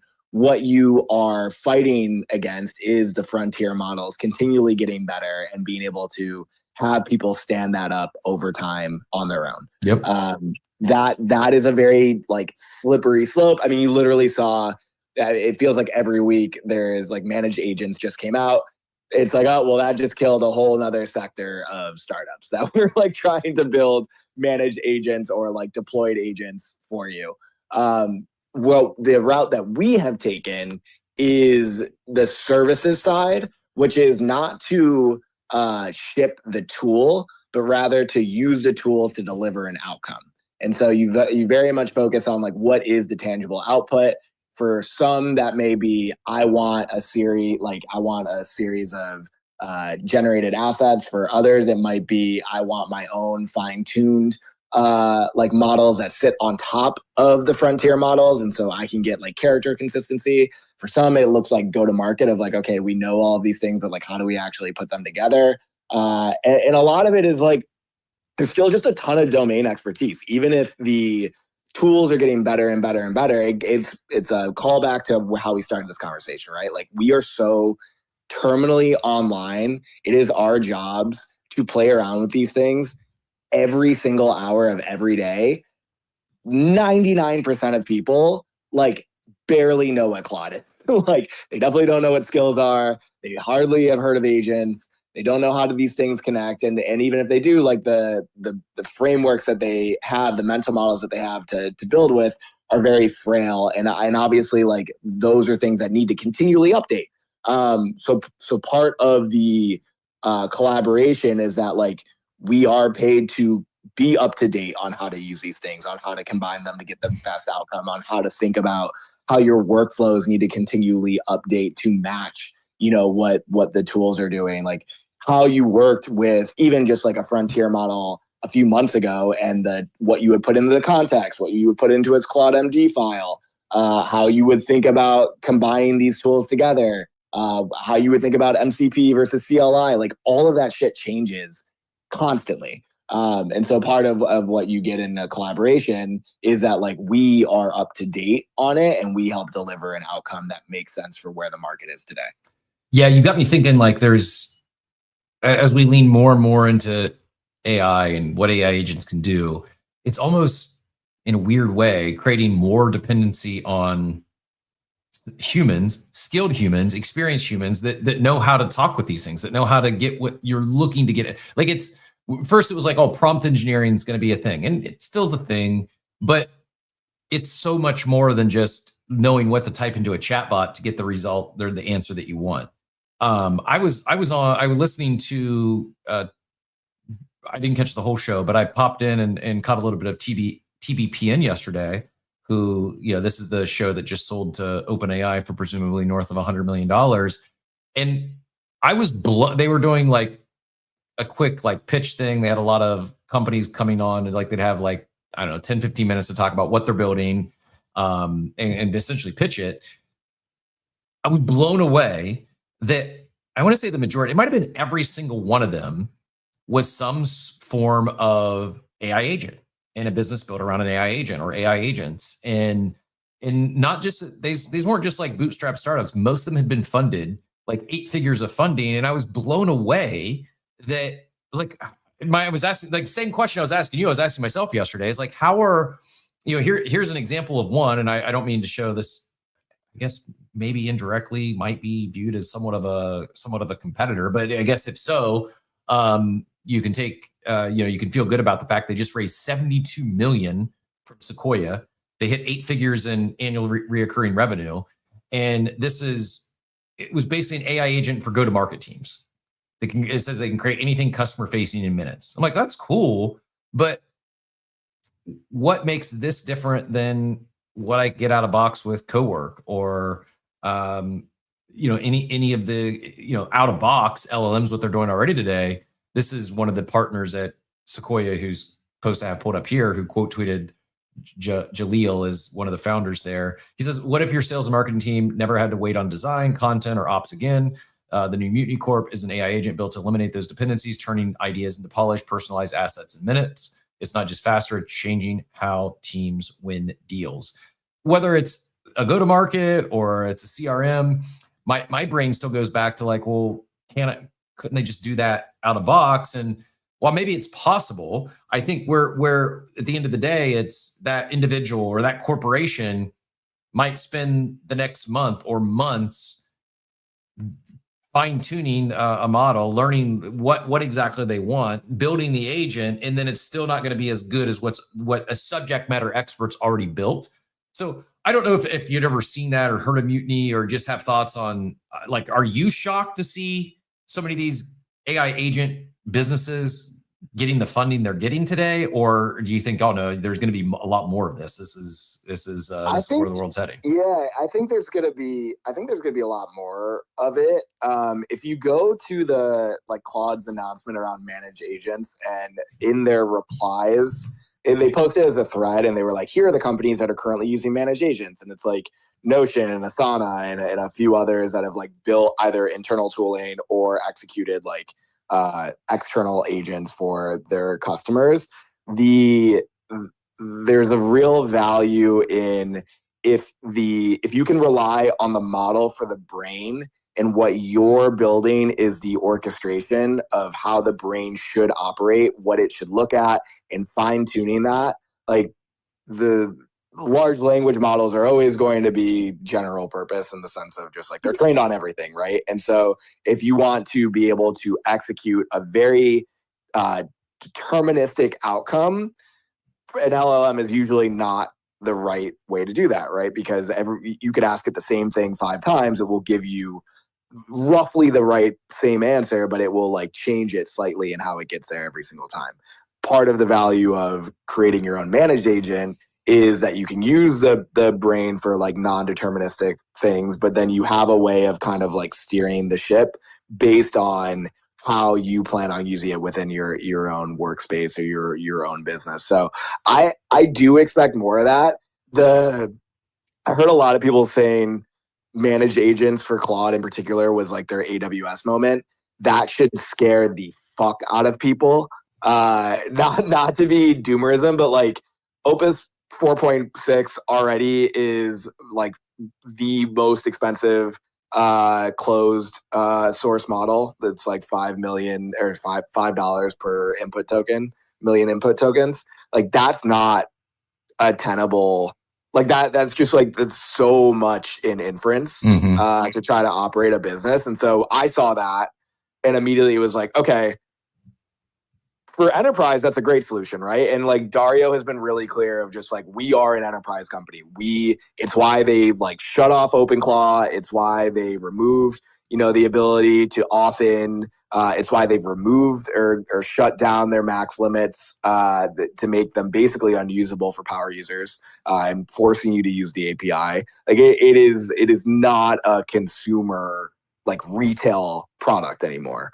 And so I do think that there will be opportunities for other open source, whether it is like OpenClaw, Hermes, someone that builds more of the managed infrastructure, like deploying like a Nemo Claw or a Kimi Claw, and building a business on just like a really well-trained agent. It would be the same as like hiring a really well-trained person. Mm-hmm.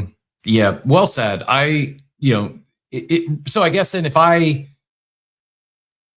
is it kind of netting out, like you think like the Fortune 500s of the world, the larger enterprises, the Notions, the Asanas, the Rakutens, etc., they're going to build their own managed agents, but yet most your small, medium businesses, they're going to look to agencies like yourself or Mutiny and work with subject matter experts in the world of AI to help build their own custom managed agents. So is that somewhat accurate? Yeah, I think that's partially accurate. In that in that particular use case of like I want to hire an agent, either like have an agent for my business, hire an agent to do a specific task within my business, have an agent for a specified campaign that is operating it. Like I do think that there are roles, particularly with like not only like SMBs but also like major brands who may not have the technical expertise to like build it internally. Like it's one thing for these tech companies, right, to be to have the resources to like build these internally.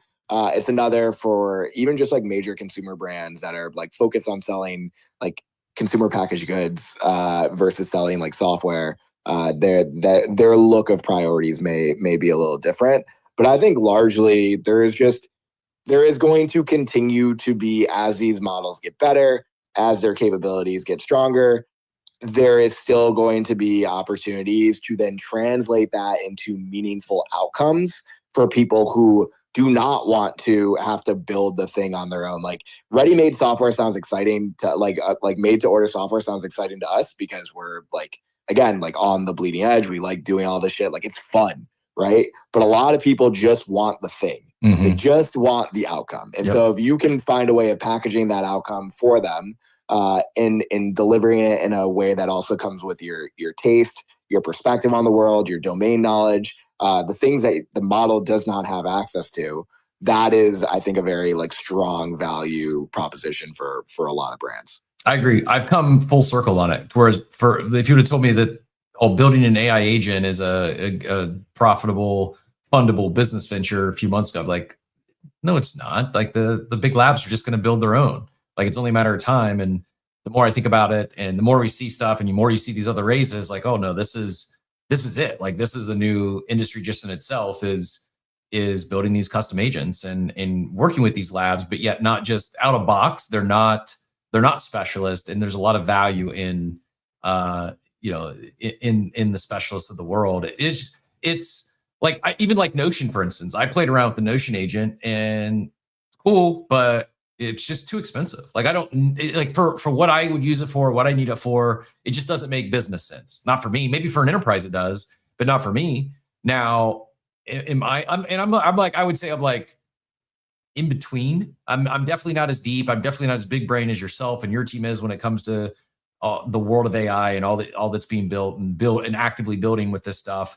I'm ahead of the normie who's just using the free version of these LLMs. But I think that following up on the conversation earlier, like we really are on the bleeding edge of tech. We're early to a lot of this stuff, and here I am like, well, I'm not there yet. Well, then the majority of people who aren't on this app, who aren't even on a AI subscription yet, they're definitely not there. Most of your small, medium business owners or boards, like they're just not there. And it's, I do see now a much clearer vision to where you're not just going to be able to rely on the large LLMs out of box to do what you want them to do. And at the end of the day, it's like you said, it's like hiring another employee, albeit often at a fraction of the cost, and one that not only can work 24/7, it's going to be better. It's going to be more effective. It's going to be more productive. And most people aren't going to want to create that employee. They just want to build it, or they just want to hire it. They don't want to create it. They don't want to build it. They just want to hire it. They just want, you're saying it's going to cost X a month to get the task done. They just want that. They don't want to actually train the agent themselves and do the custom build. They want to work with someone who's done it. So, man, congrats on the success. You got a lot of fans in the chat, all the chats. Appreciate the abstract chat's always popping off. Be Epic, thank you very much for the tip over there. Katie says, such a big brain when it comes to this stuff. I did get my Harmony Minute. I shared a few referral links up top. If anyone is wanting to need a code, I dropped 3 of those referral codes up top in the Jumbotron. Austin, really appreciate you joining us. I know it was somewhat impromptu. Thanks so much for your time today. I know you're a busy guy. Is there anything we didn't talk about yet as it relates to Harmony, or anything you're building for that matter that you're hoping to talk about, you'd like to share, and any kind of closing thoughts, final words? Yeah, just a few. Like, I know people are still waiting. If you minted, you may not have received your Harmony or your Medbucks yet. Like I said, we saw like 20x the amount of volume that we were anticipating. And so we're working through that right now. The devs literally have not slept. They've been up for like 36 hours at this point, getting everything processed. If you have a transaction hash, you will receive your NFT. We have some fun things planned.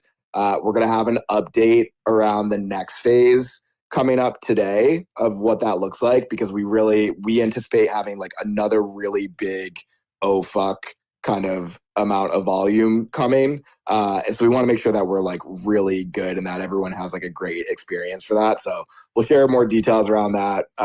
If you're having any issues or whatever, feel free to hit me up. But we're super excited about the turnout around this, that people are having fun, that they're interacting with the agents, that we're like starting to like build a new type of experiment. So thank you if you've jumped in. If you haven't yet, try to get a referral code. There's a bunch of them throughout the space. And yeah, like I said, this was basically like the beta phase. Like, we haven't even really started it yet.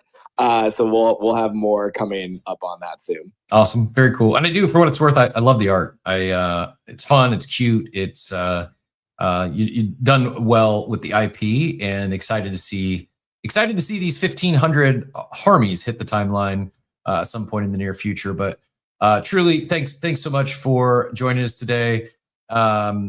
Hit up there were several in the chat. If those 3 codes I share up top are already used, scan the comments. There's a few other people that can get a code for you in the chat. And Austin, certainly appreciate you joining us. Welcome back anytime.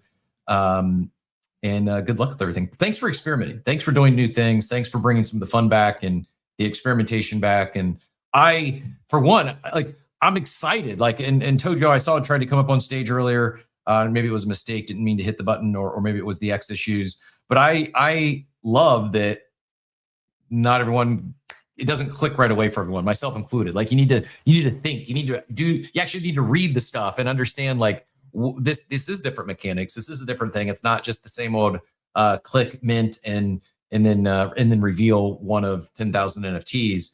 More experimenting on chain is good for all. I don't want to say PvP, because it's really not. Like, it's us versus the world type mentality. And I think the more experimenting, the more new stuff we see on chain, others can iterate upon that. It will inspire others, whether to do something entirely different or to take what you've done here and put their own little twist on it. And yeah, more of this experimenting, more new stuff is good. And appreciate making us think a little bit and actually read the thing, and not just being able to click mint and forget about it. But enjoyed the conversation today. So for those that want to follow along, like, I assume you'll repost the stuff. Where will they see this news that'll come out later today? What's the best way? Where should everyone go that wants to, if they've not already minted or they're not in a Discord, what should they do to follow along? Yeah, you can go to the Nuco X account, also the website harmonyrx.net, which is linked out at the Nuco X account as well. Awesome. Awesome. Thanks again. Really appreciate you joining us. Everyone who joined us in the chat and added to the conversation, I greatly appreciate it. Joey, thanks for coming up earlier and talking through Tecmo Super Bowl cards and peptides with me. Appreciate all the pep talks in the chat, or in the DMs rather. I will keep you updated if I do take the leap. I would say it's coming soon. I've decided I'm going to go get the blood work and get the get my labs done first, or get an updated labs done before I start injecting myself with random vials of stuff. I kid, but with that, it's Thursday. Tomorrow will be a fun Friday show, catch-all show on the before we head into the weekend. We'll be back tomorrow at 8 a.m. Eastern time. If you missed yesterday's show, we also had Figgy on. It's been an awesome week of incredible interviews. You can find that in my timeline or wherever you prefer to listen to your podcast, Apple, Spotify. And last but not least, if you're not on YouTube yet, head over there, hit that like and subscribe button. You won't miss a show. With that, we'll be back tomorrow. Hope you all have a wonderful, wonderful day, everyone.